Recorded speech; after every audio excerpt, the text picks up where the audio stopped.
민희진은 민성일이란 별명을 싫어한다고 하는데 일반 대중들은 민희진은 여자 안성일, 민성일 딱 맞는데 라는 반응입니다. 그리고 뉴진스 템퍼링 의혹과 통수돌 쓰리정 템퍼링 의혹은 유사하다는 반응이 많습니다. 최근 뉴진스 멤버 다니엘이 연습생 시절에 매니저가 먹은 음식들을 확인했다 등 규칙에 대해 지나친 감시라고 하이브를 비판한 데 이어 민희진을 만나 많은 것이 바뀌었다고 민희진 띄우기 발언을 했습니다. 가처분 소송 판결을 앞두고 여론몰이 행태라는 시각이 지배적입니다. 그런데 이러한 음식 등 이야기는 쓰리정이 소속사 어트랙트를 비난하며 여론 왜곡에 나선 사건이 오버랩됩니다. 최근 뉴진스의 상표권 출원도 쓰리정 부모들이 소속사 몰래 상표권 출원에 나선 사건과 비슷합니다. 일각에서는 뉴진스 사태는 쓰리정 템퍼링 업그레이드 사건이라는 분석도 나옵니다. 특히 법원이 안성일과 쓰리정 템퍼링 사건을 빨리 판결하지 않아서 민희진과 뉴진스가 템퍼링도 아랑곳하지 않고 법 무시 막무가내 행태를 보인다는 의견도 많습니다. 최근 안성일이 쓰리정 어블룸의 프로듀서로 다시 나선 것도 뉴진스 막무가내 행태에 자신감을 얻은 것이란 관측도 나오는 이유입니다. 피프티피프티는 팬들이 당시 템퍼링 범죄를 비판했고 결국 리더 키나가 소속사로 돌아와 새로운 5인조로 재데뷔에 성공했다는 점에서 뉴진스 팬덤과 차이가 있습니다. 그렇다면 뉴진스와 쓰리정 템퍼링 의혹은 어떻게 닮았을까요? 자세한 이야기 지금 시작합니다. 대표님 대 네네 대표님. 뉴진스 멤버 다니엘은 지난 18일 NJG 계정에서 영어로 생방송을 진행하며 연습생 시절 규칙에 대해 말하면서 사실상 하이브의 감시와 통제를 비판했습니다. 다니엘은 연습생 시절 규칙이 많았는데 나중에 깨닫게 된 것이 있다며 대다수 규칙들은 큰 의미가 없었다고 말했습니다.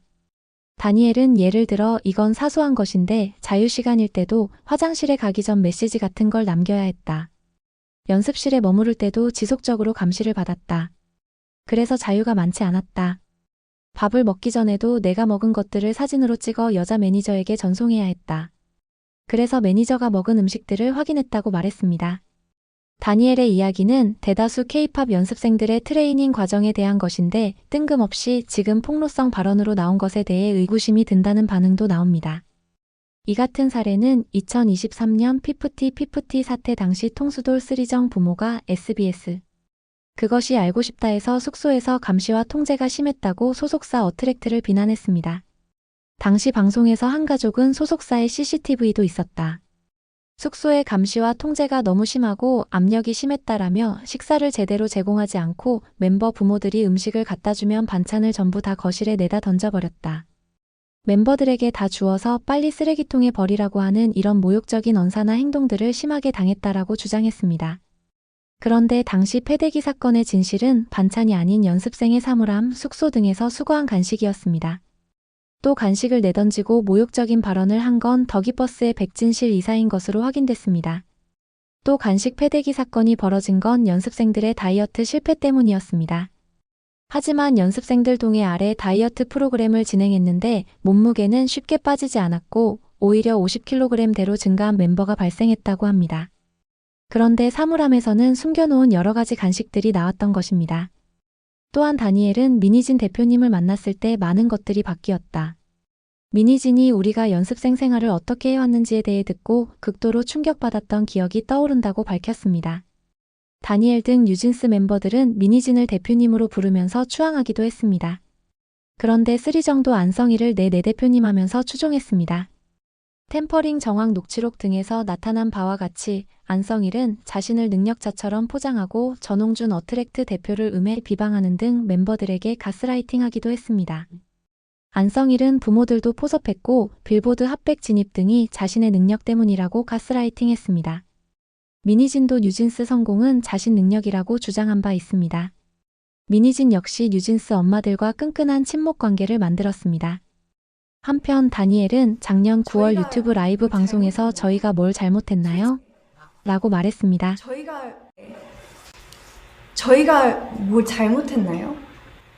최근 가처분 신문기일에서는 저희는 5명이 무대에 서지만 민희진 대표까지 포함해 6명으로 이뤄진 팀이라고 말한 데 이어 추가 발언 기회를 얻어 지금 어떻게 결과가 나오든 저는 어두어와 함께 하고 싶은 마음이 절대 없다고 강조하고 싶었다라며 눈물을 쏟았습니다. 뉴진스 멤버들은 가처분 결정이 나기 전부터 이미 미니진과 같은 법무법인 세종을 법률 대리인으로 계약할 정도로 템퍼링 의혹도 아랑곳하지 않고 있을 정도입니다. 안성일과 쓰리정이 템퍼링 의혹을 피하고자 서로 다른 법무법인을 이용하는 것과 대비됩니다. 뉴진스 멤버 5명은 지난 2월 6일 소속사 몰래 NJG 상표권을 출원했습니다. 다만 NJG 상표권 자체가 뉴진스 영문 약자를 표현한 것으로 유사 상표이기 때문에 어두워 소속사 상표권 침해 범죄가 될 수 있다는 법조계 의견이 많습니다. 그런데 쓰리정 부모들은 2023년 6월 당시 소속사 어트랙트 몰래 피프티 상표권을 출원해 대중들의 비난을 받은 바 있습니다. 뉴진스 멤버들은 10건 정도, 쓰리정 부모들은 60여 건 상표권 출원을 했습니다. 쓰리정 부모는 1,500만 원이 넘는 비용을 출원에 사용했습니다.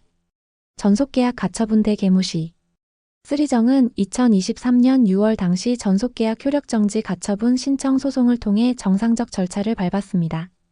당시 템퍼링 정황 녹취록에서는 안성일, 진승영 워너뮤직 코리아 대표 등은 가처분 소송은 가수에게 유리하기 때문에 반드시 승리할 것이라고 말했습니다. 그리고 SBS 그것이 알고 싶다를 통해 감성팔이 언론 플레이를 하기도 했습니다. 그러나 전속계약 효력정지 가처분 신청은 항소까지 했지만 모두 소속사 어트랙트가 승리했습니다. 쓰리정은 건강학대 등 여러 가지 거짓 주장을 했지만 재판부는 모두 기각했습니다. 뉴진스도 외신 인터뷰에서 학대당했다 주장을 하기도 했습니다. 그런데 뉴진스 멤버들은 전속계약 효력정지 가처분 신청이라는 정상적 법적 절차도 개무시했습니다. 이들은 작년 11월 28일 긴급 기자회견을 열고 어두어가 내용 증명을 받은 날로부터 14일 이내 위반 사항을 시정하지 않았기에 더 이상 어두어 소속 아티스트로서 활동을 이어갈 수 없다며 11월 29일을 기점으로 어두어와의 전속계약이 해지될 것이라고 일방적으로 선언했습니다. 이때부터 뉴진스 멤버들은 법, 계약 무시 막무가내로 폭주했습니다. 이에 어두어는 지난해 12월 3일 뉴진스와의 전속계약이 유효하게 존속한다는 점을 법적으로 명확히 확인받겠다며 서울중앙지방법원에 전속계약 유효 확인 소송을 제기했습니다. 그리고 어두어가 제기한 기획사 지위 보전 및 광고계약 체결 등 금지 가처분 첫 신문기일이 지난 3월 7일 진행됐는데 빠르면 이번 주 중 판결이 나올 것으로 보입니다. 일반 대중들은 그렇게 미니진과 함께 나가서 활동하고 싶으면 정상적으로 위약금을 지불하고 나가라, 정상적인 전속계약 효력정지. 가처분 소송을 못하는 것은 이미 패배할 것을 알기 때문 등 뉴진스를 비판하고 있습니다. 안성일 대 미니진. 미니진은 안성일과 미니진 합성어 민성일이라는 별명을 싫어한다고 합니다. 하지만 템퍼링 의혹에서는 서로 닮은 데가 많습니다. 박정규 다보링크 회장은 자신의 청담동 집에서 미니진과 3시간 넘게 투자 논의와 함께 했는데 미니진은 제가 뉴진스를 데리고 나올 수 있을까요? 등 뉴진스 빼돌리기 템퍼링 정황을 말했다고 합니다. 당시 혜인 큰아버지가 연결해준 미팅 자리였으며 혜인 큰아버지 카니발 차량으로 이동했다고 합니다. 안성일은 워너뮤직 코리아 진승영 대표, 쓰리정 부모 등과의 템퍼링 논의 녹취록, 즉 확실한 물증이 있습니다. 안성일은 녹취록에서 저 LA 있을 때 어두어에서 연락이 왔어요. 미니진 이사가 금액을 제안하고 거기 나오는 신인 맡아달라 그러더라고요. 라고 허풍을 떨기도 했습니다. 미니진 측에 따르면 미니진은 안성일을 모른다. 일면식도 없다고 합니다. 하이브도 안성일에게 어떤 제안을 한 적이 없다고 합니다. 그런데 일반 대중들은 안성일과 미니진을 보면 상당히 자신을 과대포장하는 데 있어 유사한 점을 발견하곤 합니다. 최근 안성일이 쓰리정 어블룸의 프로듀서로 다시 나선 것도 미니진과 뉴진스의 막무가내 행태에서 자신감을 얻은 것이란 관측도 나오는 이유입니다.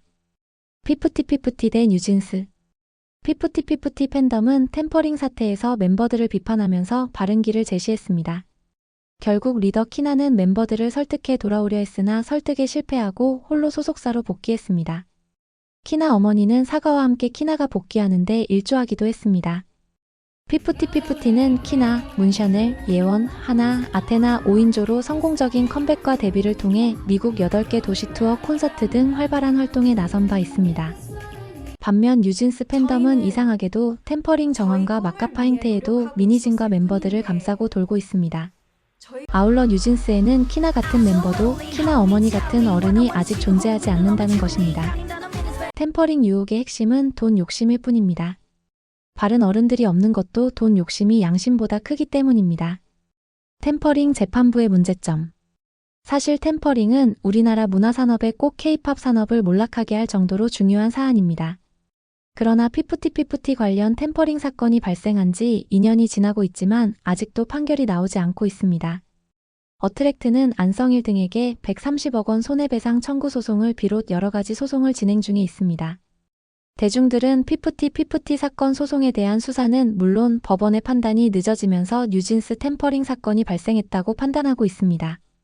템퍼링은 반도체 등 산업 스파이 사건과 유사하기 때문에 강력한 처벌이 필요하다는 것입니다. 여러분들 생각은 어떤가요? 구독, 좋아요는 더 좋은 영상 제작에 큰 힘이 됩니다. 시청해주셔 감사합니다.